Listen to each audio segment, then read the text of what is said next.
Good afternoon, students. My name is Manjot and I am a student of class 10th in Auckland Grammar Senior Secondary School in Fatehgarh Panjtor district Moga. And today I am going to give a lecture on the science class 10th chapter 2nd, acid, bases and salts. And in this chapter we will study the reaction of acids and bases, how acids and bases cancel out each other's effect, and many more interesting things that we use and see in our day-to-day life. ਜਿਵੇਂ ਕਿ ਆਪਾਂ ਨੂੰ ਪਤਾ ਹੀ ਆ ਕਿ ਜਿਹੜੇ acids ਹੁੰਦੇ ਆ ਉਹਨਾਂ ਵਿੱਚ H ਪੋਜ਼ਿਟਿਵ ਆਇਨਸ ਹੁੰਦੇ ਆ ਤੇ ਉਹ ਕੀ ਕਰਦੇ ਨੇ ਕਿ ਹਮੇਸ਼ਾ ਸੋਲਿਨ ਟੇਸਟ ਹੁੰਦੇ ਆ ਤੇ ਬਲੂ ਲਿਟਮਸ ਨੂੰ ਰੈੱਡ ਦੇ ਵਿੱਚ ਚੇਂਜ ਕਰ ਦਿੰਦੇ ਆ। ਜਿਹੜੇ ਬੇਸਿਕ ਹੁੰਦੇ ਆ ਉਹ OH ਨੈਗੇਟਿਵ ਆਇਨਸ ਪ੍ਰੋਡਿਊਸ ਕਰਦੇ ਆ ਤੇ ਉਹ ਕੀ ਨੇ ਬਿਟਰਮਿਨ ਟੇਸਟ ਹੁੰਦੇ ਨੇ ਅਤੇ ਰੈੱਡ ਟੂ ਬਲੂ ਦੇ ਲਿਟਮਸ ਪੇਪਰ ਰੈੱਡ ਨੂੰ ਬਲੂ ਦੇ ਵਿੱਚ ਚੇਂਜ ਕਰ ਦਿੰਦੇ ਆ। ਆਪਾਂ ਇਸ ਚੈਪਟਰ ਦੇ ਵਿੱਚ ਪੜ੍ਹਨਾ ਹੋਰ ਵੀ ਪੜ੍ਹਨਾ ਕਿ ਕਿੱਦਾਂ ਆਪਾਂ ਡੇ ਟੂ ਡੇ ਲਾਈਫ ਦੇ ਵਿੱਚ ਜਿਹੜੇ ਸਾਲਟਸ ਯੂਜ਼ ਕਰਦੇ ਆ ਉਹਨਾਂ ਦੀ ਕੀ ਮਹੱਤਤਾ ਵਾ, ਉਹ ਕਿੱਦਾਂ ਬਣਦੇ ਆ ਤੇ ਜਦੋਂ ਆਪਾਂ ਸਾਲਟਸ ਨੂੰ ਵਾਟਰ ਦੇ ਵਿੱਚ ਰਿਐਕਟ ਕਰਵਾਉਂਦੇ ਆ ਤਾਂ ਆਪਣੇ ਕੋਲ ਕੀ ਬਣਦਾ ਵਾ, ਜਦੋਂ ਆਪਾਂ ਆਕਸੀਜਨ ਨੂੰ ਮੈਟਲ ਦੇ ਨਾਲ ਰਿਐਕਟ ਕਰਾਉਣੇ ਤਾਂ ਕੀ ਬਣਦਾ ਵਾ, ਜਦੋਂ ਆਪਾਂ ਕਿਸੇ ਵੀ ਹਾਈਡਰੋਜਨ ਕਾਰਬੋਨੇਟ ਨੂੰ ਰਿਐਕਟ ਕਰਾਉਣੇ ਆ ਤਾਂ ਕੀ ਬਣਦਾ ਵਾ। ਮਤਲਬ ਜਿੰਨੀਆਂ ਵੀ ਰਿਐਕਸ਼ਨਸ ਜਿਹੜੀਆਂ ਕਿ ਆਪਾਂ ਐਸਿਡ ਦੇ ਨਾਲ ਜਾਂ ਬੇਸਿਸ ਦੇ ਨਾਲ ਜਾਂ ਸਾਲਟਸ ਦੇ ਨਾਲ ਪ੍ਰੋਡਿਊਸ ਕਰਦੇ ਆ ਤਾਂ ਉਹਨਾਂ ਦੇ ਨਾਲ ਫਰਦਰ ਆਪਣੇ ਕੋਲ ਜਾ ਕੇ ਕੀ ਬਣਦਾ ਹੈ। ਤਾਂ ਸਭ ਤੋਂ ਪਹਿਲਾਂ ਆਪਾਂ ਥੋੜੀ ਜਿਹੀ ਡੈਫੀਨੇਸ਼ਨ ਲੈਂਦੇ ਆ। ਉਹ ਕਹਿੰਦੇ ਯੂ ਆਲਰੇਡੀ ਨੋ ਦੈਟ ਕਿ ਜਿਹੜੇ ਐਸਿਡਸ ਆ ਉਹ ਕੀ ਆ ਸੋਰਿਨ ਟੇਸਟ ਹੁੰਦੇ ਆ ਤੇ ਉਹ ਕੀ ਆ ਬਲੂ ਲਿਟਮਸ ਨੂੰ ਰੈੱਡ ਦੇ ਵਿੱਚ ਚੇਂਜ ਕਰ ਦਿੰਦੇ ਆ, ਜਿਵੇਂ ਕਿ ਜਿਹੜੇ ਬੇਸਿਸ ਹੁੰਦੇ ਆ ਉਹ ਬਿਟਰਨ ਟੇਸਟ ਹੁੰਦੇ ਆ ਤੇ ਰੈੱਡ ਲਿਟਮਸ ਨੂੰ ਬਲੂ ਦੇ ਵਿੱਚ ਚੇਂਜ ਕਰ ਦਿੰਦੇ ਆ। ਉਸ ਤੋਂ ਬਾਅਦ ਕਹਿੰਦੇ ਲਿਟਮਸ ਕੀ ਆ। ਹੁਣ ਆਪਣੇ ਕੋਲ ਕੁਐਸਚਨ ਆ ਰਿਹਾ ਕਿ ਲਿਟਮਸ ਹੁੰਦਾ ਕੀ ਆ। ਲਿਟਮਸ ਕੀ ਆ, ਇੱਕ ਨੈਚੁਰਲ ਇੰਡੀਕੇਟਰ ਆ, ਜਿਵੇਂ ਕਿ ਟਰਮੈਰਿਕ ਆ ਮਤਲਬ ਹਲਦੀ ਆ ਜਿਹੜੀ ਹੈ ਨਾ, ਉਹ ਵੀ ਇੱਕ ਤਰ੍ਹਾਂ ਦੀ ਕੀ ਆ ਇੰਡੀਕੇਟਰ ਆ। ਉਹ ਕਹਿੰਦੇ have you notice that a stain of curry on a white cloth become a reddish brown when a soap which is basic in nature is scrubbed on it।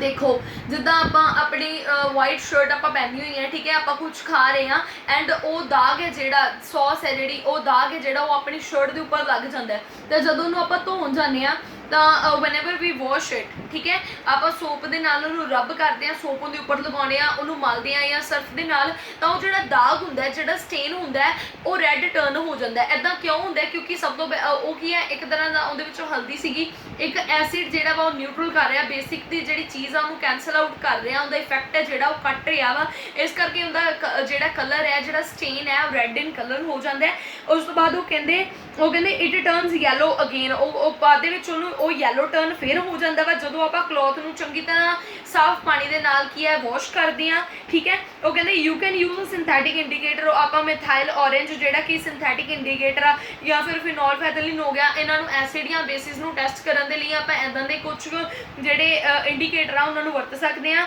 ਇਸ ਚੈਪਟਰ ਦੇ ਵਿੱਚ ਆਪਾਂ ਪੜ੍ਹਾਂਗੇ ਕਿ ਕਿੱਦਾਂ ਜਿਹੜੇ ਬੇਸਿਕ ਆ ਜਾਂ ਐਸਿਡਸ ਆ ਜਾਂ ਬੇਸਿਸ ਆ ਇੱਕ ਦੂਜੇ ਦੇ ਇਫੈਕਟ ਨੂੰ ਕਿੱਦਾਂ ਕੈਂਸਲ ਆਊਟ ਕਰਦੇ ਆ। ਸੋ ਸਭ ਤੋਂ ਪਹਿਲਾਂ ਆਪਾਂ ਐਕਟੀਵਿਟੀਜ਼ ਦੇ ਉੱਪਰ ਗੌਰ ਕਰਦੇ ਹਾਂ।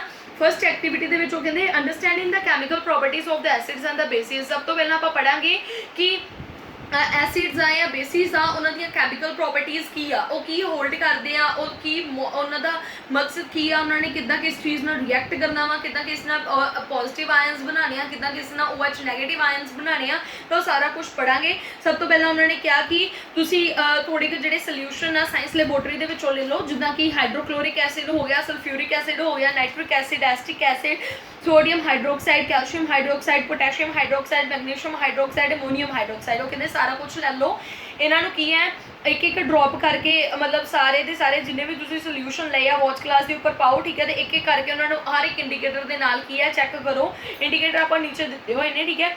ਉਹ ਕਹਿੰਦੇ what changes in colour did you observe on the red litmus, blue litmus, phenolphthalein and methyl orange solution for each of the solution taken.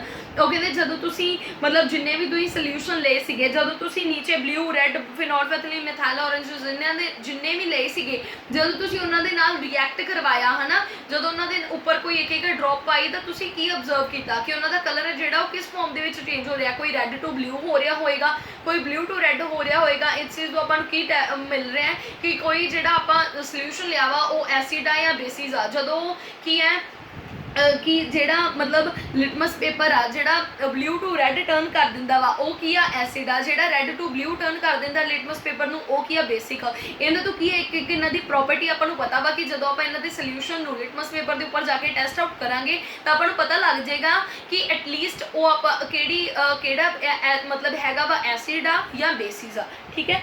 ਇਹ ਸਭ ਤੁਸੀਂ ਆਪਣੇ ਘਰ ਚੈੱਕ ਕਰਿਓ। ਉਸ ਤੋਂ ਬਾਅਦ ਉਹ ਕਹਿੰਦੇ these indicators tell us whether a substance is acidic or a basic, ਜੋ ਮੈਂ ਤੁਹਾਨੂੰ ਦੱਸ ਚੁੱਕੀ ਹਾਂ। and there are some substance those adore changes acidic or a basic media।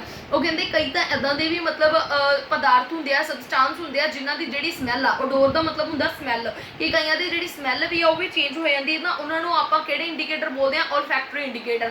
olfactory indicators the help ਦੇ ਨਾਲ ਆਪਾਂ ਕੀ ਆ ਕਿਸੇ ਵੀ ਸਬਸਟੈਂਸ ਦੀ ਜਿਹੜੀ ਆ ਸਮੈਲ ਤੋਂ ਚੈੱਕ ਕਰ ਸਕਦੇ ਆ ਕਿ ਵੈਦਰ ਜਿਹੜੀ ਚੀਜ਼ ਆ ਉਹ ਐਸਿਡਿਕ ਆ ਜਾਂ ਬੇਸਿਕ ਆ।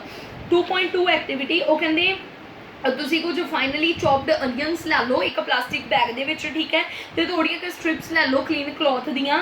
ਉਹ ਕਹਿੰਦੇ ਉਹਨਾਂ ਨੂੰ ਬੈਗ ਨੂੰ ਜਿਹੜੇ ਟਾਈਟਲੀ ਮਤਲਬ ਟਾਈ ਕਰ ਲਓ ਤੇ ਉਹ ਇੱਕ ਰਾਤ ਦੇ ਲਈ ਉਹਨਾਂ ਨੂੰ ਫ੍ਰਿਜ ਦੇ ਵਿੱਚ ਰੱਖ ਕੇ ਛੱਡ ਦਿਓ, ਠੀਕ ਹੈ। ਉਹ ਕਹਿੰਦੇ ਜਿਹੜੀਆਂ ਕਲੋਥ ਦੀਆਂ ਸਟ੍ਰਿਪਸ ਹੋਏਗੀਆਂ ਉਹ ਤੁਸੀਂ ਕੀ ਮਤਲਬ ਉਹਨੂੰ ਯੂਜ਼ ਕਰ ਸਕਦੇ ਹੋ, ਕਿੰਨੇ ਯੂਜ਼ ਕਰ ਸਕਦੇ ਹੋ ਟੈਸਟ ਕਰਨ ਲਈ ਵੈਦਰ ਕਿ ਜਿਹੜੀ ਚੀਜ਼ ਆ ਉਹ ਐਸਿਡਸ ਆ ਜਾਂ ਬੇਸਿਸ ਆ। ਉਸ ਤੋਂ ਬਾਅਦ ਕਹਿੰਦੇ take 2 of these cloth strips and check their odour. 2 strips ਬਾਹਰ ਲੈ ਲਓ, ਉਹਨਾਂ ਦੀ ਸਮੈਲ ਚੈੱਕ ਕਰੋ ਕਿ ਵੈਦਰ ਉਹਨਾਂ ਦੀ ਸਮੈਲ ਹੈ ਜਿਹੜੀ ਉਹ ਕਿੱਦਾਂ ਦੀ ਆ, ਠੀਕ ਹੈ। Keep them on a clean surface and put a few drop of dilute HCl solution on a strip and few drop of dilute NaOH solution on the other। 2 solution ਉਹਨਾਂ ਨੇ ਆਪਾਂ ਨੂੰ ਦਿੱਤੇ HCl ਤੇ NaOH। ਜਿਹੜੀਆਂ ਤੁਸੀਂ 2 strips ਕੱਢਣੀਆਂ ਵਾ ਨਾ, ਉਹਨਾਂ ਵਿੱਚੋਂ ਇੱਕ ਦੇ ਉੱਪਰ ਤੁਸੀਂ HCl ਪਾ ਦੇਣਾ, ਇੱਕ ਦੇ ਉੱਪਰ NaOH ਪਾ ਦੇਣਾ, ਤਾਂ ਆਪਾਂ ਟੈਸਟ ਕਰਨਾ ਹੈ ਕਿ ਵੈਦਰ ਜਿਹੜੀ ਚੀਜ਼ ਆ ਉਹ ਕੀ ਆ, ਹੈਗੀ ਕੀ ਆ।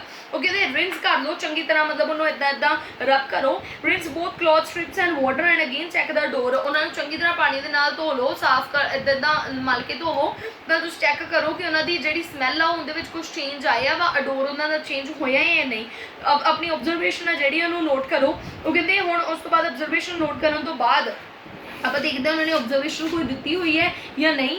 And vote they are saying ਕਿ ਇਹਨੂੰ ਆਪਣੇ ਘਰ ਦੇ ਵਿੱਚ ਕਰੋ। ਇਹ ਆਪਾਂ ਕਲੋਵ ਆਇਲ ਦੇ ਨਾਲ, ਵਨੀਲਾ ਦੇ ਨਾਲ ਚੈੱਕ ਕਰਦਾ ਕਿ ਵੈਦਰ ਜਿਹੜੀ ਮਤਲਬ ਸਮੈਲ ਆ ਕਿਵੇਂ ਦੀ ਚੇਂਜ ਹੋ ਰਹੀ ਆ, ਕਿਵੇਂ ਉਹਦਾ ਟੈਸਟ ਆਪਾਂ ਕਰ ਸਕਦੇ ਹਾਂ ਕਿ ਕਿਹੜੀ ਚੀਜ਼ ਐਸਿਡ ਆ ਜਾਂ ਬੇਸਿਸ ਆ।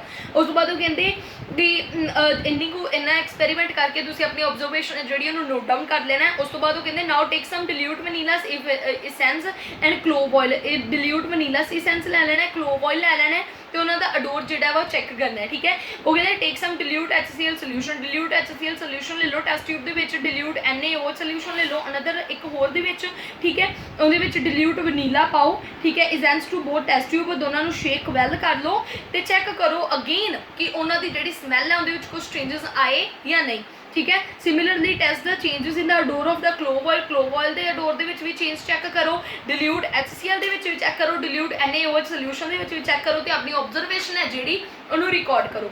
ਉਹ ਕਹਿੰਦੇ which of the these vanilla, onion ਜਾਂ clove can be used as olfactory indicator. ਉਹ ਕਹਿੰਦੇ ਇਹਨਾਂ ਤਿੰਨਾਂ ਦੇ ਵਿੱਚ ਤੁਸੀਂ ਐਕਸਪੈਰੀਮੈਂਟ ਘਰ ਕਰਕੇ ਦੱਸੋ ਕਿ ਵੈਦਰ ਜਿਹੜਾ ਵਾ ਇਹਨਾਂ ਵਿੱਚੋਂ ਕਿਹੜਾ olfactory ਇੰਡੀਕੇਟਰ ਹੈਗਾ ਵਾ, ਵਨੀਲਾ, ਓਨੀਅਨ ਜਾਂ ਕਲੋਵ।